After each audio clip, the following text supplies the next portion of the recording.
Apa dengan masalah dari kubur? Oh iya. Cerita terus, naik terus. Oh, bapak, saya. Oh, wes. Beliau mulai sih ketemu. Nah, ayo. Ayo guys. Pakai. Praktek paling. Iya, 1, 2, action.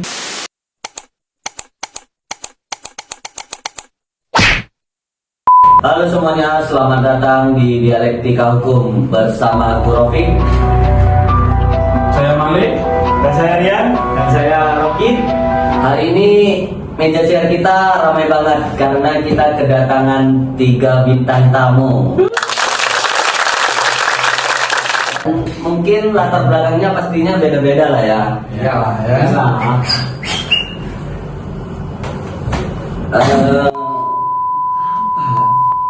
Kita ini kiloan buat asis ya.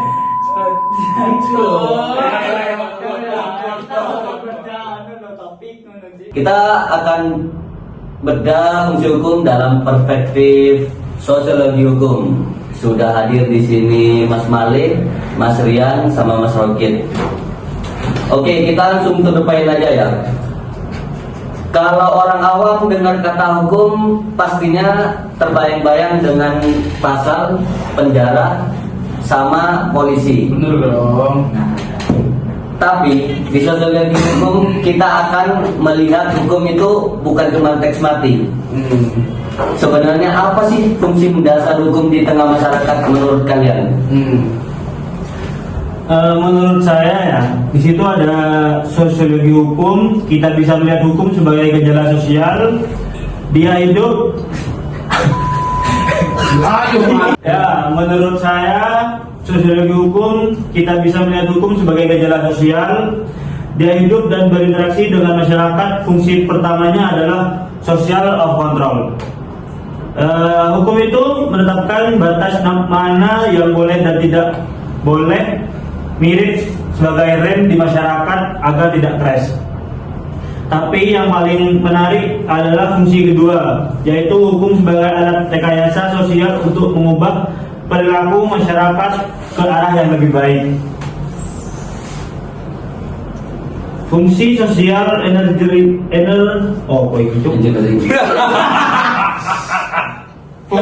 fungsi sosial engineering itu sering kali menemui benturan. Tertulisnya bagus di buku, tapi pas kita terapkan di lapangan, budaya masyarakat belum tentu siap. Betul itu Mas. Malah kalau menurut saya itu sudut pandang masyarakat bahwa atau teman-teman di LSM itu fungsi hukum sebagai social control. Nah itu kadang terlalu represif, hukum seringkali cuma dipakai untuk mengontrol masyarakat kecil. Nah tapi tumpul kalau harus mengontrol kelompok yang punya kuasa atau modal, itu fungsinya bergeser dari keadilan menjadi alat penekanan.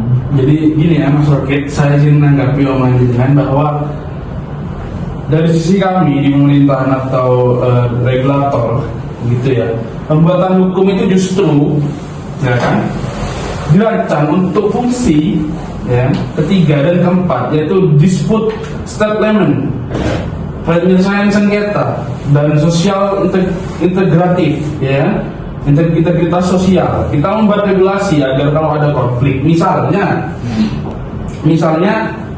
soal agraria atau bisnis lah, masyarakat punya jalur resmi yang adil, bukan main hakim sendiri, begitu.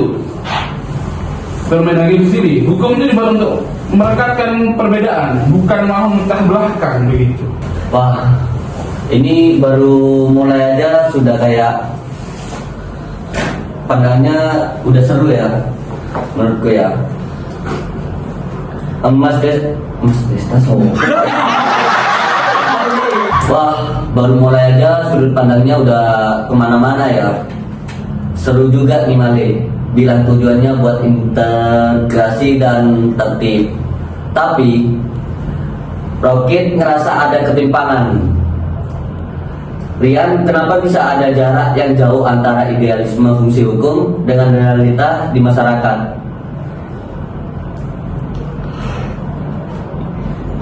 Duar. itu yang dinamakan kesenjangan sosial.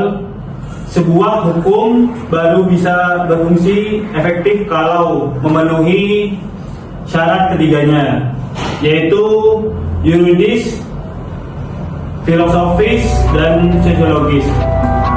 Seringkali regulator terlalu fokus pada aspek yuridis, tapi lupa riset lapangan apakah masyarakat siap atau butuh aturan itu. Hukum dan ruang hukum.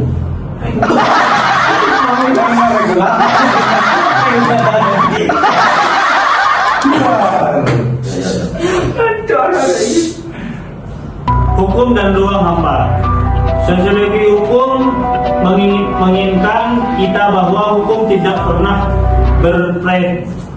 beroperasi di ruang hampa. Hukum selalu dipengaruhi oleh konfigurasi politik, ekonomi, dan budaya lokal tempat hukum itu ditegakkan. Nah, contoh konkretnya gini, Pik. Aturan soal digitalisasi itu seperti sistem tilang elektronik itu secara konsep itu rekayasanya sosial yang bagus dari pemerintah buat mengurangi pungli dan bikin tertib. Tapi sosiologinya masyarakat kita masih punya budaya yaitu nego di tempat atau belum melek itu loh administrasi surat. Akhirnya banyaknya pelet nomornya dipalsuin atau dicopot, fungsinya jadi gak jalan maksimal gitu.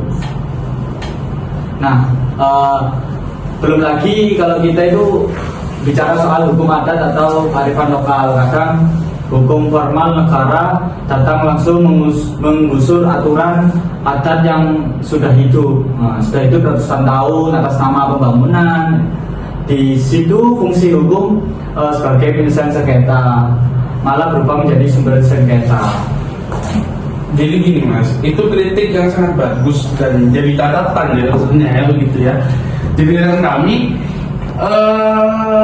memang tantangan terbesar seorang regulator saat ini itu juga mungkin teman-teman lainnya juga bisa berpendapat adalah bagaimana menyerap aspirasi publik dengan baik, benar nggak semuanya? Iya kan? Ya, setuju. Secara bermakna dan memang jadi hukum yang lahir itu bukan cuma keinginan sepihak negara dan seorang politisi begitu.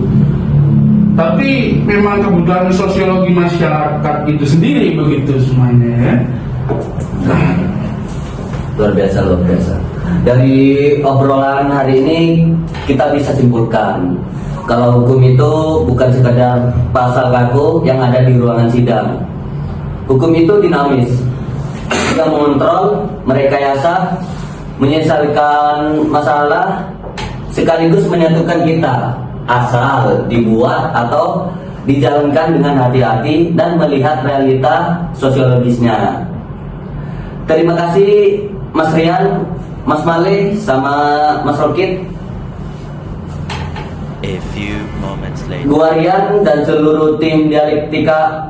Gua Rian.